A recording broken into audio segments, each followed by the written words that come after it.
할렐루야. 오늘도 예배에 참여하신 모든 분들을 예수 그리스도의 이름으로 환영합니다. 사순절의 기간 매일같이 훌륭한 목사님들의 설교를 통해 은혜를 받고 있습니다. 마지막까지 열심히 기도회에 참여해 주셔서 은혜의 사순절이 되시기를 주님의 이름으로 기도합니다. 오늘은 갈라디아서 강해의 그 7번째 시간입니다. 지난주 본문 말씀에서 우리는 갈라디아 교인들을 향한 사도 바울의 깊은 탄식을 보았습니다. 즉 예수 그리스도의 복음을 받아들이고서도 거짓 선지자들의 가르침에 속아 율법으로 돌아간 갈라디아 교인들을 향해 사도 바울은 그들의 어리석음을 낱낱이 지적하고 다시 복음으로 돌아올 것을 선포하였습니다. 바로 하나님께서 믿는 자들에게 의로움을 더딥혀 성령의 능력으로 살아가게 하신 이유는 그들이 율법을 잘 지켜서가 아닌 예수 그리스도를 믿는 믿음 때문임을 명백히 증언했던 것입니다. 이러한 예로 사도 바울은 아브라함을 이야기합니다. 아브라함이 하나님으로부터 의롭다 인정받은 것은 그가 행동을 잘해서가 아닌 하나님이 말씀하신 약속을 끝까지 믿고 신뢰하며 순종했기 때문입니다. 즉 아브라함이 율법과 행위가 아닌 믿음을 통해 의롭다 인정을 받은 것과 같이 갈라디아 교인들도 얼마든지 믿음을 통해서 의로워질 수 있음을 사도 바울은 명백하게 설명을 했던 것입니다.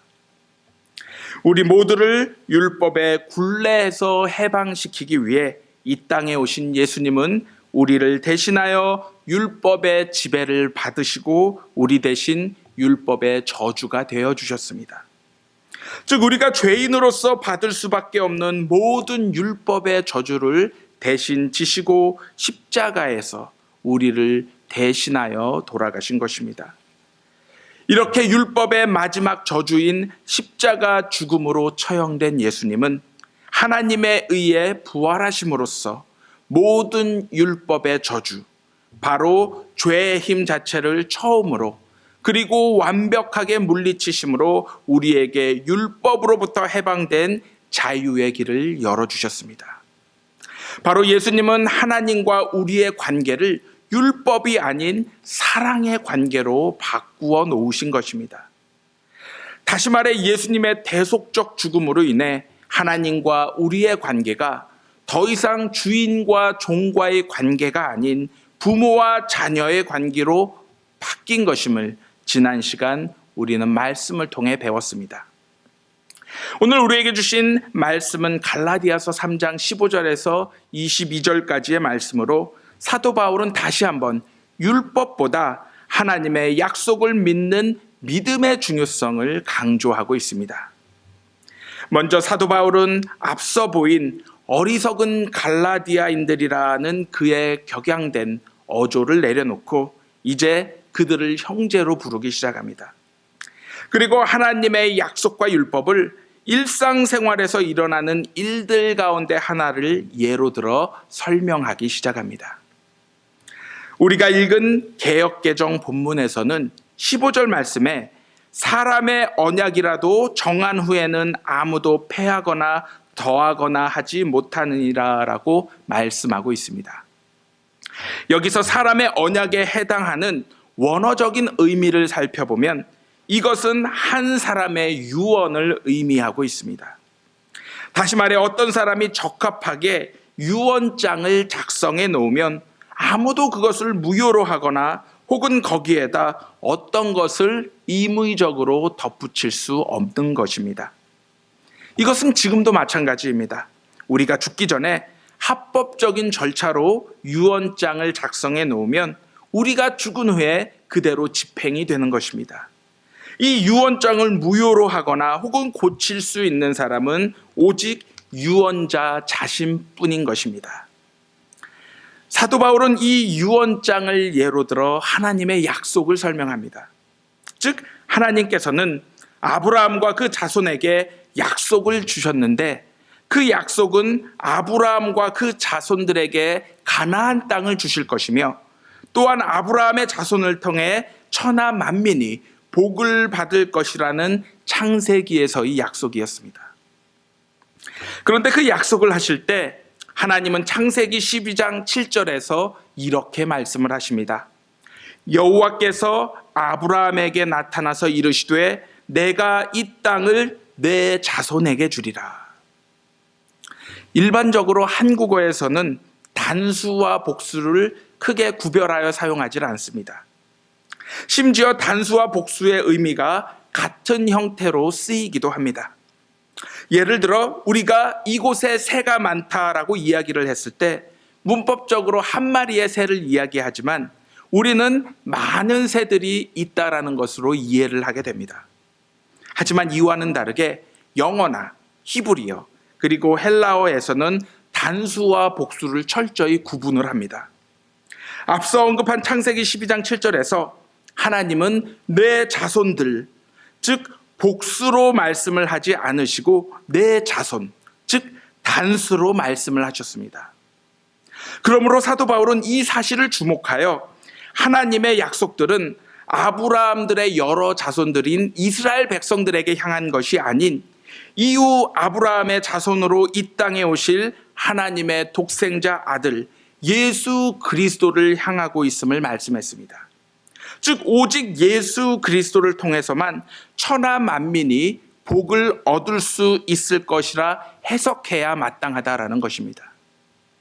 그러므로 율법은 처음 하나님이 아브라함과 약속을 하신 후 430년이 지나서 주어졌기 때문에 그것은 하나님 약속의 원래 조건, 즉 믿음으로 의롭다 인정을 받는 어떠한 것도 뒤집을 수 없다라고 사도 바울은 말씀하고 있습니다.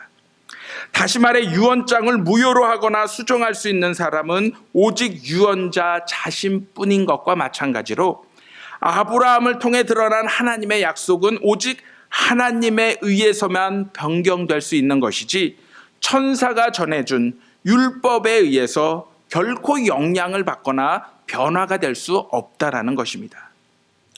바울에게 있어서 율법은 하나님의 약속들보다 나중의 것으로서 이후의 것으로서 그것은 하나님의 약속을 믿고 살아가는 사람들이 하나님이 원하시는 것과 원하시지 않는 것을 구분하며 살아가는 기준만을 제시할 뿐이었습니다. 마치 이것은 우리가 교회에서 봉사할 때의 모습과 비슷합니다. 어떤 사람은 하나님이 베풀어 주신 은혜를 믿고 그것에 감사하는 마음으로 봉사를 합니다.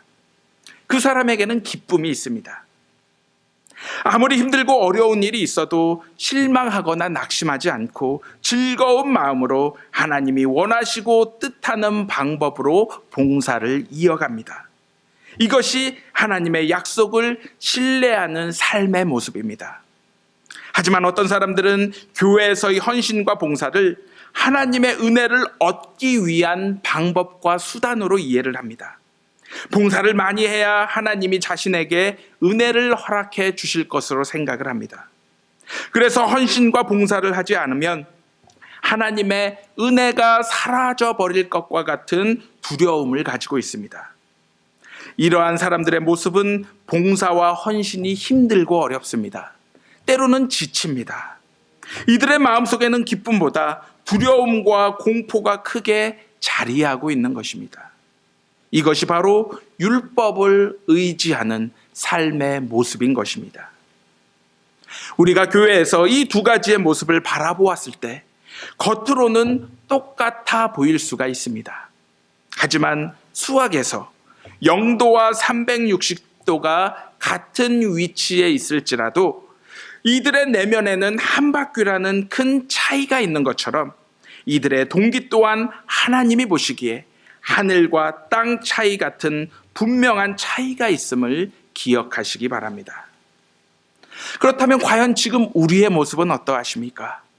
하나님께 감사하는 마음으로 교회에 출석하고 헌금과 봉사 생활을 기쁨으로 하고 계십니까?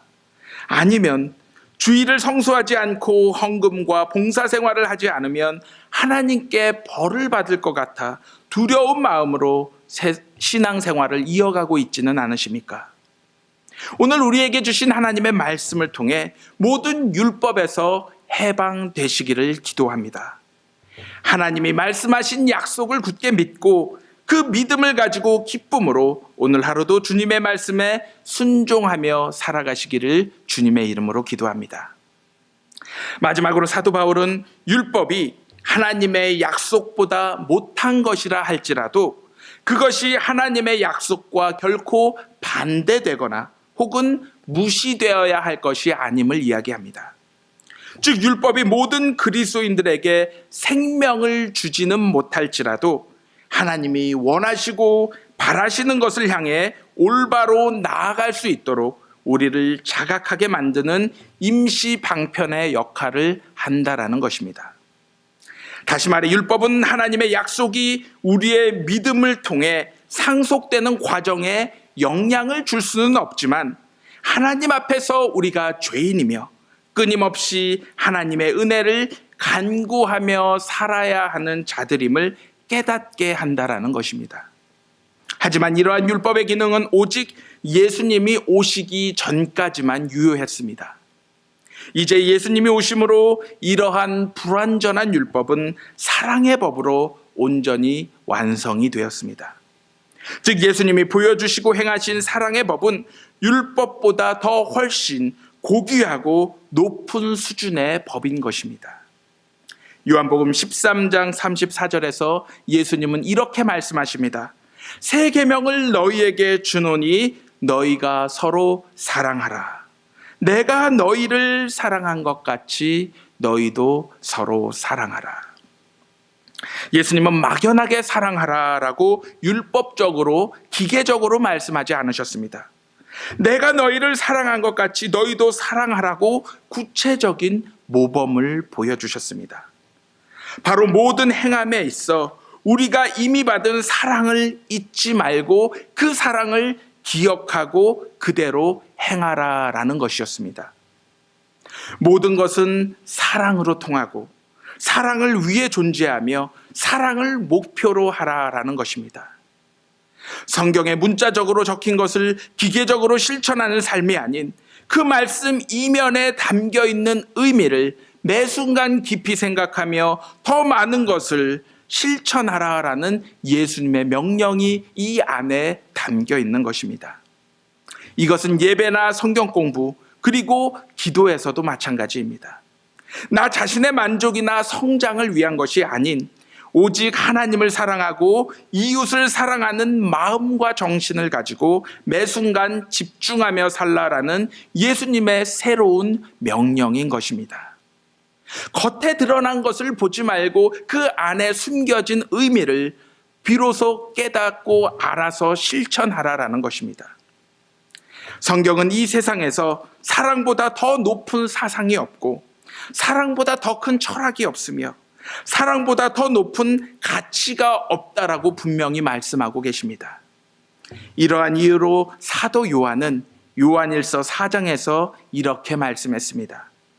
사랑하는 여러분, 우리가 서로 사랑합시다. 사랑은 하나님에게서 난 것이기 때문입니다.